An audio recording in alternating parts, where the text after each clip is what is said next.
አንድ ቀን ረሱል ሰለላሁ ዐለይሂ ወሰለም ለዓሊ ረዲየላሁ ዐንሁ እንዲህ አሉት፣ አንተ ዓሊ ሆይ ከመተኛትህ በፊት 5 ነገራቶችን ተግበር።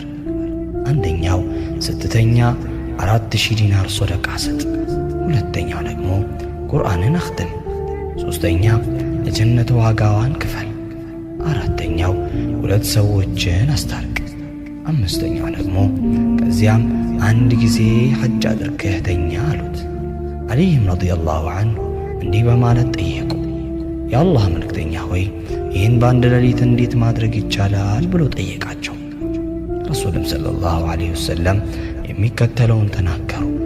4 ጊዜ ሱረቱል ፋቲሓን የቀራ 4000 ዲናር ሶደቃ ከሰጠው ጋር እኩል ነው። 3 ጊዜ ሱረቱል ኢኽላስን ወይም ቁል ሁወላሁ አሐድን የቀራ 1 ጊዜ ቁርአንን ሙሉ እንዳኸተመ ይቆጠርለታል። ሶስተኛው ደግሞ 3 ጊዜ ላ ሐውለ ወላ ቁወተ ኢላ ቢላሂል ዐሊይል ዐዚም ያለ የጀነት ዋጋዋን ከፍሏል። አራተኛው 10 ጊዜ እስትግፋር ያደረገ 2 ሰዎችን እንደማስታረቅ ነው። አምስተኛው ደግሞ 4 ጊዜ ሸሃዳን ያደረገ 1 ጊዜ ሐጅ እንዳደረገ ነው። አስብ፣ ይህ መልእክት አንተ ጋር ብቻ እንዲቆይ አትፍቀድ፣ ሌሎችም መጋራ።